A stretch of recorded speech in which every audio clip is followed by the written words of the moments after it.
நேர்கள் அனைவருக்கும் அஸ்ஸலாமு அலைக்கும் வரஹ்மத்துல்லாஹி வபரகாத்துஹு மற்றும் ஒரு காணொளி ஊடாக உங்களை சந்திப்பதில் மிக்க மகிழ்ச்சி அடைகின்றேன்.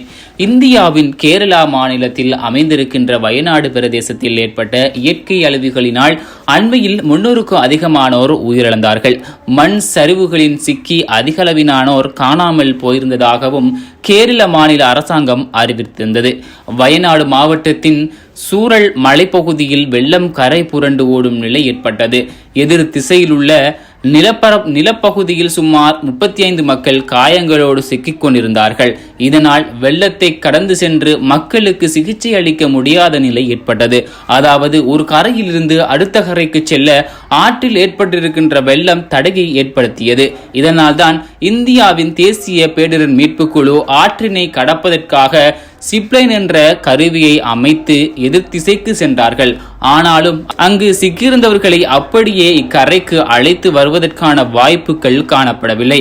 இதனால் அவர்களுக்கு அந்த இடத்திற்கு சென்று முதலுதவி வழங்குவதற்கான தேவை ஏற்பட்டது.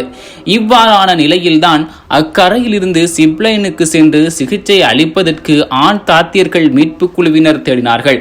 ஆனால் அப்போதைக்கு அங்கு எந்த ஒரு ஆண் தாத்தியரும் இருக்கவில்லை.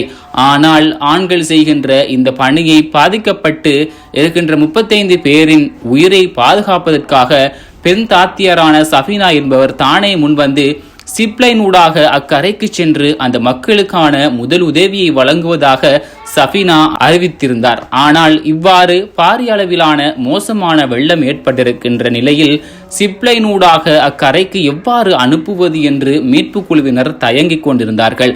ஆனால் சஃபீனாவின் துணிச்சல், தைரியமான பேச்சு என்பவற்றின் மீது நம்பிக்கை கொண்ட அவர்கள் அவரை கயிறு மூலம் கட்டி அக்கரைக்கு சிப்லைன் ஊடாக அனுப்பி வைத்திருந்தார்கள். மழையில் நனைந்துவிடக் கூடாது என்று ரெயின்கோட் அணிவிக்கப்பட்டு கையில் முதலுதவிக்கான மருத்துவ பெட்டிகளை கொண்டு காலுக்கு அடியில் சீரிப்பாயும் வெள்ளத்தையும் பொருட்படுத்தாது சஃபீனா சிப்லைன் ஊடாக அக்கறைக்கு சென்றார்.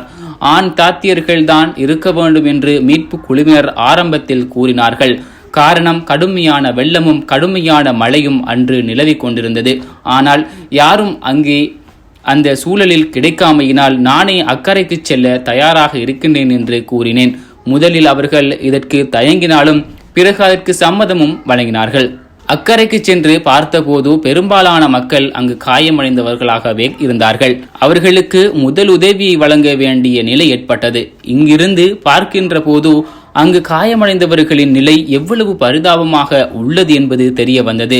எனவே எவ்வளவு விரயமாக அங்கு செல்ல முடியுமோ அவ்வளவு விரயமாக சிகிச்சை அளிக்க வேண்டும் என்று தான் என்னுடைய கவனம் இருந்தது.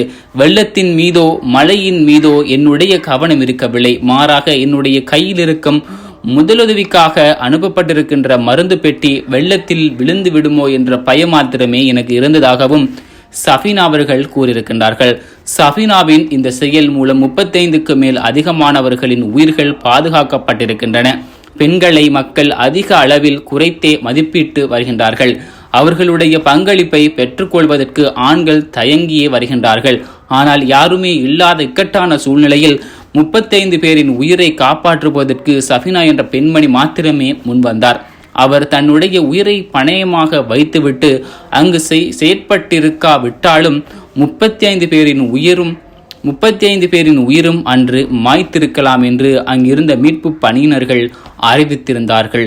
இவ்வாறான சஃபீனாக்கள் எங்களுடைய சமூகத்தில் பல இடங்களிலும் இருக்கின்றார்கள். ஆனால் இவ்வாறான மன தளவிலும் தைரியம் மிக்க, பிறருக்கும் அஞ்சாத பல சஃபீனாக்கள் எம் மத்தியில் மறைவாக வாழ்ந்து வருகின்றார்கள் என்பதை நாம் இவ்விடத்தின் மூலம் அறிந்து கொண்டோம்.